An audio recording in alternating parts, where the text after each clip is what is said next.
Video में आप जानेंगे पैसा आते ही की जाने वाली 5 गलतियां जिनकी वजह से आपकी सेविंग, मनी मैनेजमेंट और फाइनेंशियल प्लानिंग खराब हो सकती है। तो वीडियो को अंत तक जरूर देखें। याद रखिए, ज्यादा पैसा कमाना जरूरी है, लेकिन कमाए हुए पैसे को सही तरीके से संभालना उससे भी ज्यादा जरूरी है। अगर वीडियो पसंद आए तो लाइक, शेयर और आसान कमाई को सब्सक्राइब करना ना भूलें। और ये बताओ, आप ये वीडियो किस गांव या शहर से देख रहे हैं और आपका नाम क्या है? कमेंट में जरूर बताओ। हम अगली वीडियो में आपका नाम जरूर लेंगे। और आप कुछ भी पूछना चाहते हो या आपके मन में कोई सवाल हो तो कमेंट जरूर करना, मैं रिप्लाई करूंगा। अक्सर हमें लगता है कि आर्थिक परेशानी का कारण कम कमाई है, लेकिन कई बार असली समस्या कमाई नहीं, बल्कि पैसा आते ही लिया गया पहला फैसला होता है। एक छोटी सी आदत लंबे समय में हजारों रुपए का फर्क पैदा कर सकती है। सबसे पहले एक बात साफ कर लें, यह वीडियो आपको डराने के लिए नहीं है। पैसा खर्च करना गलत नहीं है और अपनी जरूरतों पर खर्च करना बिल्कुल सामान्य है। दिक्कत तब शुरू होती है जब हर रकम आने के बाद बिना सोचे उसका इस्तेमाल होने लगता है। यही आदत धीरे धीरे आपकी फाइनेंशियल स्टेबिलिटी कमजोर कर देती है। अब कल्पना कीजिए कि आपको सैलरी मिलती है और उसी दिन आप अपने कई पेंडिंग खर्च पूरे कर देते हैं। कुछ शॉपिंग, बाहर खाना, सब्सक्रिप्शंस और ऐसी चीजें जिन्हें आप काफी समय से लेना चाहते थे। उस वक्त बहुत अच्छा महसूस होता है क्योंकि आपको लगता है कि मेहनत का फल मिल गया। लेकिन सवाल यह है, क्या आपने अपने आने वाले दिनों के बारे में भी सोचा? गलती नंबर 1, पहली बड़ी गलती है पैसा आते ही खर्च शुरू कर देना। बहुत से लोग पहले अपनी इच्छाएं पूरी करते हैं और अंत में देखते हैं कि कितना बचा। समस्या यही है कि अंत में अक्सर कुछ बचता ही नहीं। इसलिए बचत को आखिरी काम नहीं, शुरुआत का हिस्सा बनाना जरूरी है। मान लीजिए आपकी इनकम 20,000 रुपए है और आपने पहले ही तय कर लिया कि महीने की शुरुआत में 2,000 रुपए अलग रखने हैं। अब आपके पास खर्च करने के लिए 18,000 रुपए हैं। लेकिन अगर आपने पहले पूरा 20,000 रुपए खर्च कर दिया और फिर सेविंग के बारे में सोचा, तो शायद वह रकम कभी अलग नहीं हो पाएगी। यही छोटा अंतर आपकी फाइनेंशियल जर्नी बदल सकता है। इसका मतलब यह नहीं कि हर चीज छोड़कर सिर्फ पैसे जमा करते रहिए। आपको अपनी जरूरतें, परिवार, मनोरंजन और पर्सनल गोल सभी को जगह देनी है। बस क्रम बदलना है, पहले जरूरी हिस्से अलग, फिर बाकी रकम से लाइफस्टाइल चलाना। इससे हर खर्च के बाद अपराध बोध भी कम होगा और नियंत्रण भी बना रहेगा।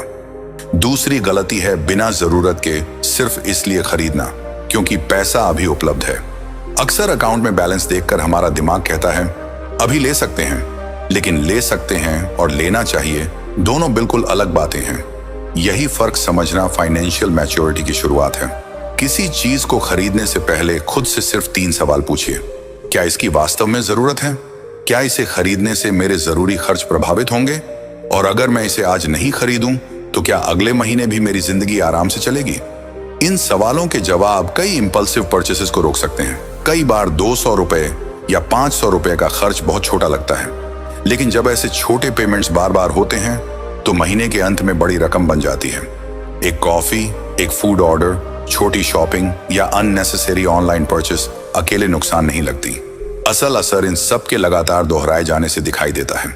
गलती नंबर 3, तीसरी गलती है अपनी पूरी इनकम को दूसरों की लाइफस्टाइल से कंपेयर करना। किसी दोस्त ने नया फोन लिया, किसी ने बाइक खरीदी या कोई घूमने चला गया, फिर हमें लगता है कि हमें भी वही करना चाहिए। लेकिन आपको उनकी जिंदगी नहीं, अपने लक्ष्य के हिसाब से फैसला लेना है। सोशल मीडिया ने इस तुलना को और तेज कर दिया है। हमें लोगों की नई कार दिखाई देती है, लेकिन उसकी EMI नहीं दिखाई देती। महंगा वेकेशन दिखता है, लेकिन उसके बाद बची सेविंग्स नजर नहीं आती। इसलिए किसी की दिखाई हुई जिंदगी देखकर अपनी फाइनेंशियल प्रायोरिटीज तय करना खतरनाक हो सकता है। आपकी असली जीत तब नहीं है जब लोग आपको देखकर कहें कि आप बहुत खर्च करते हैं। असली मजबूती तब है जब अचानक कोई जरूरत सामने आए और आपको किसी के सामने हाथ न फैलाना पड़े। जब इमरजेंसी आए और आपके पास उसका सामना करने के लिए रकम मौजूद हो। शांति अक्सर दिखावे से नहीं, तैयारी से मिलती है। गलती नंबर 4, चौथी गलती है हर महीने की इनकम का कोई क्लियर प्लान न बनाना।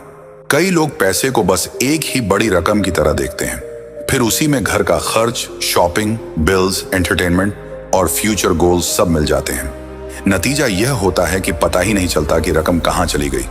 आपको अपनी इनकम को अलग अलग हिस्सों में देखना चाहिए। एक हिस्सा जरूरी खर्चों के लिए, एक भविष्य के लिए और एक अपनी इच्छाओं के लिए रखा जा सकता है। रकम छोटी हो तो भी शुरुआत की जा सकती है, क्योंकि फाइनेंशियल डिसिप्लिन अमाउंट से ज्यादा कंसिस्टेंसी पर निर्भर करता है। इसके लिए कोई कॉम्प्लिकेटेड स्प्रेडशीट बनाना जरूरी नहीं है। अपने फोन में एक सिंपल नोट बनाइए और महीने की एक्सपेक्टेड इनकम लिखिए। फिर फिक्स्ड एक्सपेंसेस और बाकी जरूरी पेमेंट्स दर्ज कर दीजिए। कुछ ही मिनटों में आपको समझ आने लगेगा कि वास्तव में आपके पास कितना पैसा फ्रीली अवेलेबल है। गलती नंबर 5 अब आती है, 5वीं और शायद सबसे खतरनाक गलती, कमाई बढ़ने के साथ खर्चों को भी तुरंत बढ़ा देना। सैलरी बढ़ी और लाइफस्टाइल भी उसी अनुपात में महंगा हो गया। पहले जो चीज लग्जरी थी वह धीरे धीरे नॉर्मल लगने लगी, और कुछ समय बाद बढ़ी हुई इनकम के बावजूद फाइनेंशियल प्रेशर वैसा ही रहता है। मान लीजिए आपकी इनकम 5,000 रुपए बढ़ गई। अगर पूरा अतिरिक्त पैसा नए खर्चों में चला गया तो आपकी स्थिति पहले जैसी ही रहेगी, लेकिन अगर उसका कुछ हिस्सा फ्यूचर गोल्स के लिए रखा गया तो आपकी फाइनेंशियल पोजीशन मजबूत होने लगेगी। इनकम बढ़ने का फायदा तभी है जब उसका कुछ हिस्सा आपके कल को बेहतर बनाए। यहाँ एक बहुत जरूरी बात समझिए, अमीर दिखना और फाइनेंशियली स्ट्रांग होना अलग चीजें हैं। पहली चीज दूसरों को दिखाई देती है, दूसरी सिर्फ मुश्किल समय में महसूस होती है। महंगा फोन आपको इंप्रेसिव दिखा सकता है, लेकिन इमरजेंसी फंड आपको सुरक्षित महसूस करा सकता है। इसलिए अपने फैसले अपलॉज के लिए नहीं, स्टेबिलिटी के लिए लें। तब सवाल आता है कि इन गलतियों से बचने का प्रैक्टिकल तरीका क्या है। सबसे पहले पैसा मिलते ही कुछ मिनट रुकिए और पूरा बैलेंस देखकर एक्साइटेड होकर खर्च मत कीजिए। अपने अगले 30 दिनों की जरूरतों के बारे में सोचिए। फिर तय कीजिए कि कितनी रकम तुरंत इस्तेमाल करनी है और कितनी सुरक्षित रखनी है। दूसरा तरीका है 24 आवर रूल। कोई ऐसी चीज खरीदनी है जिसकी तुरंत जरूरत नहीं है तो एक दिन रुक जाइए। अगर अगले दिन भी आपको लगे कि यह जरूरी है और बजट इसकी अनुमति देता है, तब निर्णय लीजिए। अक्सर थोड़ी देर का इंतजार इच्छा और वास्तविक जरूरत के बीच का फर्क दिखा देता है। तीसरा तरीका है अपने खर्चों को महीने के बीच में ही चेक करना। सिर्फ आखिरी तारीख को देखकर यह पता लगाना कि कितना पैसा बचा काफी नहीं है। हर 7 या 10 दिन में अपने ट्रांजैक्शंस पर नजर डालिए। इससे छोटी लीक्स बड़ी समस्या बनने से पहले पकड़ में आ जाती हैं। चौथा कदम है एक छोटा इमरजेंसी फंड बनाना।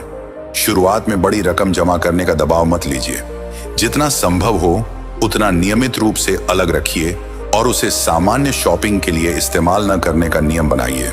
धीरे धीरे यही छोटा कुशन मुश्किल समय में बहुत बड़ा सहारा बन सकता है। 5वां तरीका है अपने लिए एक फाइनेंशियल गोल तय करना। सिर्फ यह कहना कि मुझे ज्यादा पैसे बचाने हैं काफी वेगन है। इसके बजाय कहिए मुझे अगले 6 महीनों में इतनी रकम जमा करनी है। जब लक्ष्य स्पष्ट होता है तो हर खर्च के सामने खुद से सवाल करना आसान हो जाता है। एक और चीज जो आपको समझनी चाहिए वह है लाइफस्टाइल इन्फ्लेशन। जैसे जैसे कमाई बढ़ती है हमारी इच्छाएं भी बढ़ सकती हैं। अगर हर अतिरिक्त इनकम तुरंत नए खर्च में चली गई तो आपकी अर्निंग कैपेसिटी बढ़ेगी लेकिन नेट सेविंग्स नहीं। इसलिए इनकम बढ़ने पर पहले फ्यूचर कंट्रीब्यूशन बढ़ाने की कोशिश करें। आपको अपनी जिंदगी में हर खुशी को रोकने की जरूरत नहीं है। कभी परिवार के साथ बाहर खाना, अपनी पसंद की चीज खरीदना या घूमने जाना भी जरूरी है। पैसे का उद्देश्य सिर्फ जमा करना नहीं बल्कि सही जगह इस्तेमाल करके जिंदगी को बेहतर बनाना भी है। बस एंजॉयमेंट और फाइनेंशियल रिस्पॉन्सिबिलिटी के बीच संतुलन होना चाहिए। याद रखिए, फाइनेंशियल फ्रीडम किसी एक दिन अचानक नहीं मिलती। ये रोज ले गए छोटे छोटे फैसलों से तैयार होती है। आज 100 रुपये सही जगह बचाना शायद बहुत बड़ा बदलाव न लगे, लेकिन जब यही व्यवहार महीनों और वर्षों तक चलता है तो परिणाम बिल्कुल अलग दिखाई दे सकता है। तो अगली बार जब आपके अकाउंट में सैलरी या कोई पेमेंट आए, तुरंत शॉपिंग लिस्ट मत खोलिए। कुछ मिनट बैठिए और सोचिए कि इस रकम को आपके लिए क्या काम करना चाहिए। क्या यह सिर्फ आज की खुशी देगा या आने वाले समय की परेशानी भी कम करेगा? यही सवाल आपके फाइनेंशियल डिसीजंस को बदल सकता है। आज की 5 गलतियों को एक बार फिर याद कर लीजिए। बिना योजना खर्च करना, इंपल्सिव शॉपिंग, दूसरों से तुलना, इनकम का क्लियर प्लान न होना और कमाई बढ़ते ही लाइफस्टाइल बढ़ा देना। इनमें से कोई एक आदत भी आपकी जिंदगी में है तो उसे धीरे धीरे बदलना शुरू कीजिए। आपको ओवरनाइट परफेक्ट बनने की जरूरत नहीं है। बस हर महीने पिछले महीने से थोड़ा बेहतर फैसला लेना है, क्योंकि आखिर में पैसा सिर्फ जेब में मौजूद रकम का नाम नहीं है। यह आपके फैसलों, आदतों और भविष्य की तैयारी का भी हिस्सा है। अगर यह वीडियो आपको अपनी किसी आदत के बारे में सोचने पर मजबूर कर पाया तो इसे लाइक करें और किसी ऐसे व्यक्ति के साथ शेयर करें जिसे इसकी जरूरत हो। और ऐसी प्रैक्टिकल मनी, सेविंग और पर्सनल फाइनेंस वाली वीडियोस के लिए आसान कमाई को सब्सक्राइब करना ना भूलें। दोस्तों, अब वक्त आ गया उन लोगों का नाम लेने का जिन्होंने इस वीडियो पर कमेंट किया था। डायनल्ड लुवंग जो मणिपुर से है, अभिषेक जो कोल्हापुर से है, लक्ष्मण मराबी जो छत्तीसगढ़ से है। अगर आप चाहते हैं कि अगली वीडियो में आपका नाम आए तो कमेंट करो, हम अगली वीडियो में आपका नाम जरूर लेंगे।